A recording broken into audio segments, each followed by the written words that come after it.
Hola, soy el Dr. Christopher Sletten, soy el director clínico del programa de rehabilitación del dolor en la Clínica Mayo en Jacksonville, Florida. En el 2015, nosotros grabamos nuestro primer video de sensibilización central para describir el proceso que ocurre con los síntomas crónicos y también para explicar cómo nuestro programa puede ser muy beneficial para las personas con síntomas crónicos y difíciles de tratar. Estamos actualizando el video en este momento por varias razones. En los últimos años ha habido una serie de estudios y avances clínicos que nos han permitido ampliar la selección de los pacientes a los que podemos ayudar. Y así, el programa de rehabilitación del dolor siempre ha sido efectivo para personas con migrañas, fibromialgia, dolor de espalda crónico, otros trastornos de dolor musculoesquelético, dolor abdominal crónico y otros síndromes del dolor.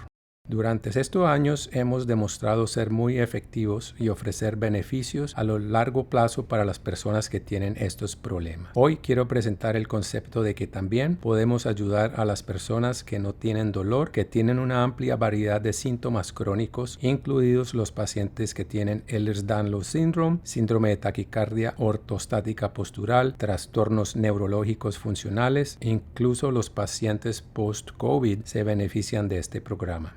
La razón principal de esto es que estamos ampliando nuestra comprensión del concepto de sensibilización central, lo que nos ha permitido ampliar el alcance de nuestro ámbito clínico. Así que hoy voy a repasar el modelo de sensibilización central nuevamente, agregando algunas piezas y con suerte ampliando algunas de las cosas que no se cubrieron en el primer video. Primero vamos a comenzar con una breve discusión de las condiciones médicas agudas y crónicas. Y esta es la distinción muy importante de entender porque la mayor parte de la medicina, ya sea que estamos hablando de medicina convencional, estemos hablando de intervenciones de medicina alternativa o nuevas innovaciones en el tratamiento de síntomas. La mayoría de los tratamientos actuales se centran en el problema como si fuera agudo, y entonces quiero distinguir la diferencia de las dos condiciones.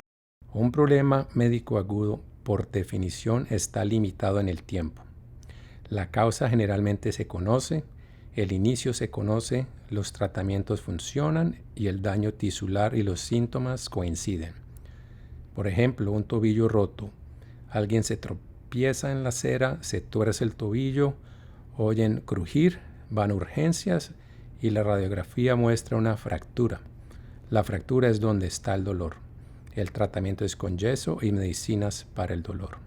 Estamos listos para ir después de 6 semanas. Para sinusitis, antibióticos. Para apendicitis, apendectomía. Ese tipo de cosas e incluso algunas situaciones médicas complejas como el cáncer o algunos tipos de cáncer. Si se tratan de una manera oportuna con el tratamiento adecuado, se puede esperar que se resuelvan. Así que esto es lo que esperamos, esto es lo que deseamos, esto es lo que a menudo obtenemos de la atención médica moderna. Sin embargo, hay casos, y esto puede suceder por una variedad de razones, donde el síndrome, la enfermedad o la condición médica cambia a crónica y las reglas y tratamientos cambian. Entonces, cuando se vuelve crónico, ahora es de larga duración, quizás incluso permanente. No siempre estamos seguros de por qué se convierte en crónico, ni siquiera estamos seguros de cuándo se convirtió en crónico.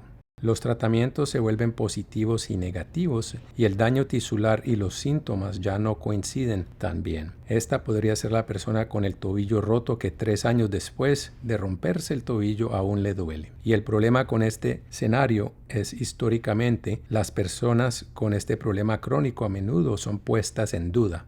A menudo les dicen que no vemos ningún problema en la resonancia magnética. No sabemos por qué tienes estos síntomas. Y de hecho, históricamente, esto a menudo ha sido relegado al ámbito de la psicosomática.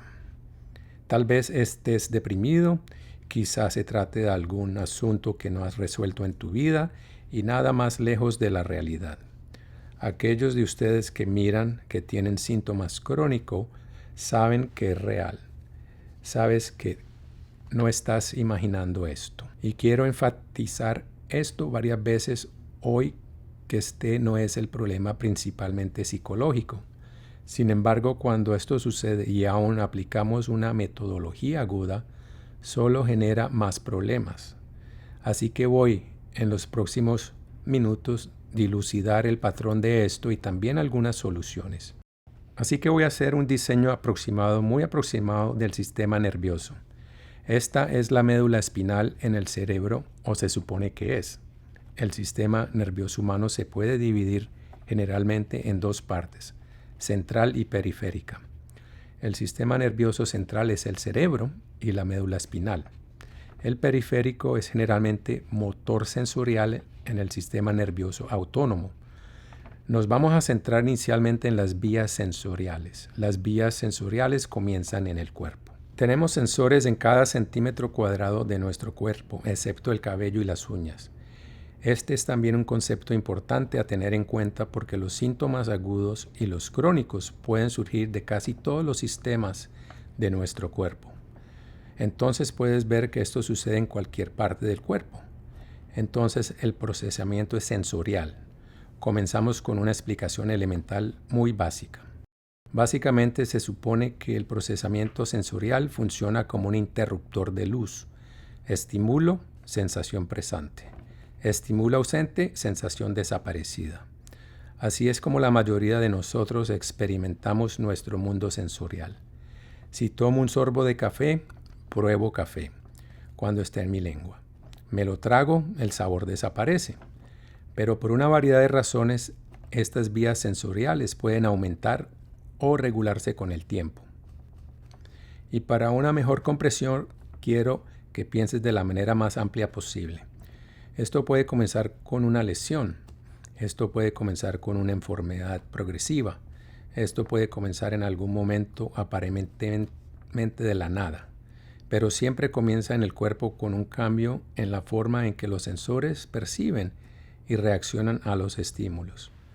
Una explicación muy rápida. Si doy golpecitos en mi mano en el dorso de esta pluma, puedo informar que cada vez que la pluma hace contacto con mi piel, estoy percibiendo un golpe. Cuando me detengo, se detiene. Sin embargo, podría desarrollar una situación llamada neuromodulación, en la que hago tapping lo suficiente como para que cuando pare todavía pueda sentir el tapping durante un rato. A todos nos ha pasado eso. Si alguna vez has estado en un barco y regresas a tierra firme y todavía sientes que estás subiendo y bajando, o si alguna vez has estado en patines o patines de hielo, te los quitas y todavía sientes que están en tus pies. O si te gustan esas cosas, te bajas de la montaña rusa y vuelves al suelo y sientes todavía que tu alma está en algún lugar del espacio. Eso es normal, pero la tercera iteración es donde los sensores podrían estimularse hasta tal punto que nunca se callan, o se callan y se encienden en momentos aleatorios. Esto se llama neuroplasticidad. Este es el comienzo del cambio, y se vuelve más complejo a partir de ahí porque con las señales que ahora han cambiado en el cuerpo, habla de ellas como si estuvieran sobrereguladas. Ahora el cuerpo está enviando una señal más fuerte al cerebro y el destino principal de toda esta información sensorial es lo que llamamos la corteza sensorial. La corteza sensorial se encuentra en ambos hemisferios del cerebro. Es una tira de neuronas que está organizada por parte del cuerpo. Entonces, todo lo que sucede en nuestro cuerpo se registra en el cerebro. Es un mapa corporal. Entonces, si me golpeo el dedo gordo del pie izquierdo, registra el dedo gordo del pie izquierdo en el cerebro. Este es un concepto importante porque durante mucho tiempo no se entendió bien cómo los síntomas pueden moverse, así como las palomitas de maíz, cómo pueden aparecer aquí un día y allí al día siguiente. He tenido pacientes que se rompieron este brazo y con el tiempo este brazo dolía. Es porque son vecinos aquí arriba y cuando se irritan pueden afectar otras partes sensoriales del cuerpo. En segundo lugar, a medida que se sensibiliza, comienza a reaccionar más vigorosamente con menos estímulo. Es como si mirásemos esta área como un detector de humo, y un detector de humo normal en la cocina solo se activa cuando quemas algo en la estufa. Pero ahora se ha cambiado por un detector de humo súper sensible que se dispara a 100 decibeles cuando enciendes una vela en el dormitorio. ¿La vela sigue ardiendo? Sí, ¿Es peligroso? No, pero el cerebro se vuelve tan reactivo que ahora hay experiencias sensoriales que no necesariamente se traducen en lo que sucede en el cuerpo. Eso es confuso, eso es frustrante, pero es parte de la amplificación de la respuesta neuroplástica. Entonces, con esto hablamos sobre el hecho de que los síntomas pueden crecer y vemos dolor, fatiga, una sensación de mareo, náuseas, entumecimiento, ardor, picazón, hormigueo. Todo tipo de sensaciones pueden surgir de este proceso como desencadenantes: luz, sonido, olor, gusto, tacto, temperatura.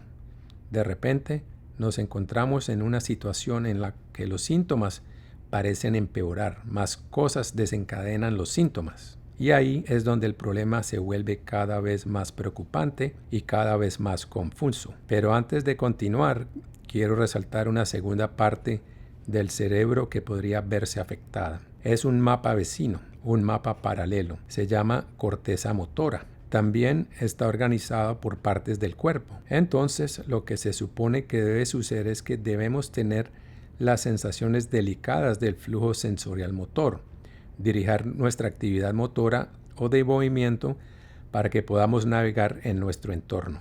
Entonces, con los cambios en la corteza motora, vemos individuos que comienzan a tener problemas con el movimiento. Pueden ser tan simple como un temblor, un espasmo o una rigidez. Podría ser un episodio de cuerpo completo en el que parece que está teniendo una convulsión. Y nuestros colegas neurológicos nos dirán que no vemos evidencia de actividad epiléptica en el cerebro. No vemos evidencia de una enfermedad neurológica progresiva. Pero estas personas todavía están enamoradas de estos síntomas crónicos. Entonces, desde una perspectiva motora, vemos espasmos, temblores, y estos también pueden desencadenarse más fácilmente. Así que permítanme hacer una pausa por un segundo y poner esto en contexto. Si todos estos síntomas están emergiendo y mientras luchas con ellos, usted, sus proveedores y su familia todavía están viendo esto a través de una lente aguda. Este es un desarrollo muy preocupante porque si tiene un problema agudo y empeora con el tiempo, algo ha ido terriblemente mal. Si me rompo el tobillo y 3 semanas después del yeso me duele más que el día que me lo rompí, algo salió mal. O para los pacientes que reciben quimioterapia, en 6 semanas de quimioterapia, tienen más tumores que cuando comenzaron la quimioterapia. Hay un problema, pero este modelo predice el empeoramiento de los síntomas con el tiempo a menos que hagamos algo diferente. Este modelo explica por qué los tratamientos tradicionales, ya sean medicina convencional, medicina alternativa, lo que sea, dejan de funcionar porque no se pueden sensibilizar sensores sensibilizados. No se puede cortar la médula espinal, no se puede desconectar el cerebro. Así, las personas con problemas de síndrome de sensibilización central comienzan a frustrarse.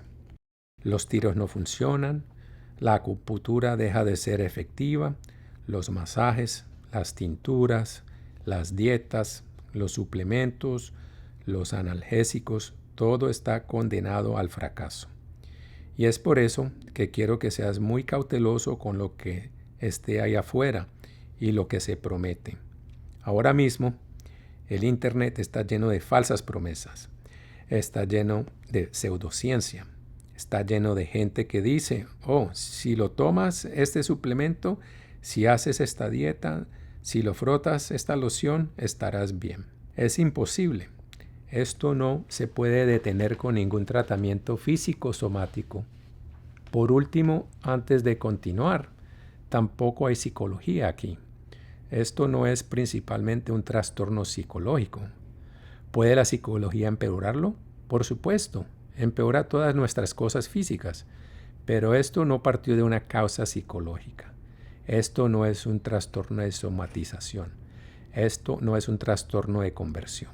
Esto no es ninguna de esas cosas. Así que quiero que tomen coraje y entiendan que esto tampoco es psicológico. Entonces, con todo eso, aprecio el dilema en el que te encuentras. Empeoramiento de los síntomas menos respuestas, los tratamientos dejan de funcionar, no podemos tratar esto médicamente, no podemos psicoterapiarte para sacarte de esto. ¿A qué te dedicas? Bueno, aquí está la respuesta.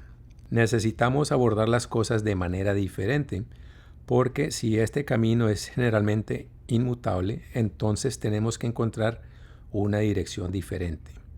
Y así, desde la perspectiva de la rehabilitación del dolor, desde la perspectiva de la rehabilitación de los síntomas, hemos llegado a 4 objetivos de tratamiento: físico, emocional, conductual y químico. Los llamo factores reactivos de mantenimiento. Reactivo porque estos son problemas que cuando empiezas a tener tus problemas tenía sentido hacer ciertas cosas. Si te duele, no lo hagas. Ponle hielo, descansa, ponte una inyección, toma una pastilla, da miedo. Así que todas esas cosas tienen sentido. Pero a largo plazo, estas son las cosas que ahora empeoran las cosas. Y así, en nuestro programa y en nuestro enfoque de rehabilitación del dolor, observamos el desacondicionamiento físico. Nadie ha venido nunca a la rehabilitación del dolor en la mejor forma de su vida. Es difícil mantener la forma física frente a los síntomas crónicos. Ahora, seguro, esto está en un continuo. Algunas personas vienen a nosotros y están ligeramente descondicionadas. Otras están profundamente desacondicionadas. El nivel de acondicionamiento no importa. Solo vamos a restablecer el mecanismo, trabajar en la recondicionación del cuerpo, fortalecer el cardio y la flexibilidad en los lugares de centrarnos en diferentes partes del cuerpo. Vamos a ver a todo el cuerpo como una unidad para fortalecerlo. Hablamos de nuestra intervención de fisioterapia como apta para la vida, tratando de volver a encarrilarte. Emocional es angustioso cuando no puedes hacer lo que quieres hacer, cuando quieres hacerlo. Es angustiante cuando tienes síntomas fuera de control. Es angustioso cuando no hay respuestas. Y algunos de nuestros pacientes vienen con problemas de salud mental anteriores, pero muchos de nuestros pacientes vienen con ira, depresión, ansiedad y estrés debido al problema. Pero en cualquier caso, los abordamos a través de un modelo de terapia cognitiva. Brindamos muchas herramientas, muchos consejos prácticos, muchas aplicaciones para ayudar a las personas a reducir la angustia emocional. Desde el punto de vista del comportamiento, hay 2 problemas.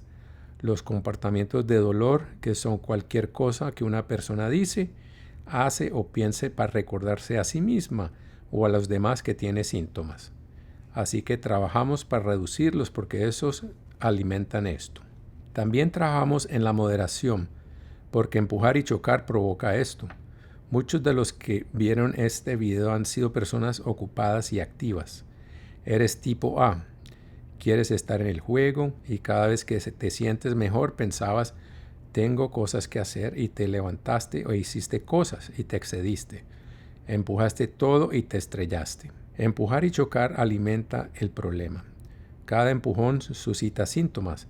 Cada choque lleva a descondicionamiento. Y finalmente, la química. Y todos somos plenamente conscientes de los peligros de las drogas adictivas, y ciertamente eso es parte de nuestro alcance. Ayudamos a las personas a dejar los opioides, las benzodiazepinas, las pastillas para dormir y cosas por el estilo. Pero también estamos muy preocupados por cualquier número de productos químicos para el tratamiento de los síntomas que pueden agravar el problema, porque ya sea que la droga sea psicoactiva o no, cualquier cosa que pongas en tu cuerpo para tus síntomas te recuerda a ti mismo y a los demás que tienes síntomas y puede agitar los caminos. Y como mencioné hace unos minutos, no hay nada que apague esto. No hay químicos, no hay sustancias naturales, no hay vitaminas, no hay nada que apague esto. Así que todo esto resulta ser más leña para el fuego. Mientras terminamos esto, quiero hacer una última analogía. A menudo pienso en un problema médico agudo como un incendio en una casa. Donde hay un incendio en una casa es un gran problema para un área localizada. Entran los bomberos, apagan el fuego, la familia reconstruye, etc. Pero lo crónico es más como un incendio forestal. Los incendios forestales tienen un impacto mucho más allá de los límites del material en llamas. Si alguna vez has estado cerca de un incendio forestal, sabe que los cielos se llenan de humo, a veces a cientos de millas de distancia. Puede cambiar los patrones climáticos y no solo sale con suficiente agua. Desafortunadamente, todos hemos visto demasiados noticieros de incendios forestales que consumen cientos, sino miles de acres de tierra. Y la única forma de deshacerse de un incendio forestal es contenerlo, cortar las cosas que se queman de las que no se queman. Así que esos valientes hombres y mujeres están cavando bermas de tierra y encendiendo fogatas y haciendo todo lo posible para contener el fuego. De la misma manera, con la rehabilitación del dolor, estamos trabajando para cortar el combustible del fuego. Por eso trabajamos en estas 4 áreas. Por lo tanto, al introducir el acondicionamiento físico, la aptitud para la vida, al reducir la angustia emocional, al normalizando los comportamientos de sacar a la gente de los productos químicos, estamos cortando el combustible del fuego. Y cuando vemos eso, vemos que los síntomas comienzan a contenerse, el impacto disminuye y el funcionamiento de la persona mejora. Y así con el tiempo, las 3 semanas del programa, pero también mucho más allá del programa, vemos emerger este nuevo patrón donde el enfoque está en el funcionamiento, no en tratar de eliminar los síntomas. Y a medida que trabajamos con nuestros pacientes, les enseñamos cómo resolver estos problemas. No tratamos de detenerlos, porque al final del día esto no se puede detener directamente. No es necesariamente curable, es un cambio permanente en el sistema. Pero la permanencia no tiene por qué significar un impacto permanente. Simplemente significa que este sistema ha sido acelerado. Pero podemos enseñar técnicas para ayudarlo a calmarse, para reducir el impacto, para mejorar la calidad de vida. Entonces, si tiene síntomas crónicos y ha luchado para que los traten de manera efectiva, si la calidad de su vida ha disminuido, está luchando con problemas de su sueño, estado de ánimo, en declive con el funcionamiento ocupacional y diario, cambios en su relación, esta es la materia con la que podemos ayudar. Y solo quiero volver a instar a la precaución a la hora de buscar soluciones rápidas. No hay una solución rápida. Este es un trabajo duro, toma tiempo. Solo quiero que entiendas esto y quiero que veas la amplitud de los que podemos ayudar. Nuevamente, para repetir mi declaración de apertura, no solo la fibromialgia, las migrañas, el dolor de espalda, trastornos musculoesqueléticos, dolor abdominal, sino también las personas con Ehlers-Danlos, POTS, trastornos neurológicos funcionales, síndrome post-COVID y otras pueden beneficiarse de este enfoque. Gracias.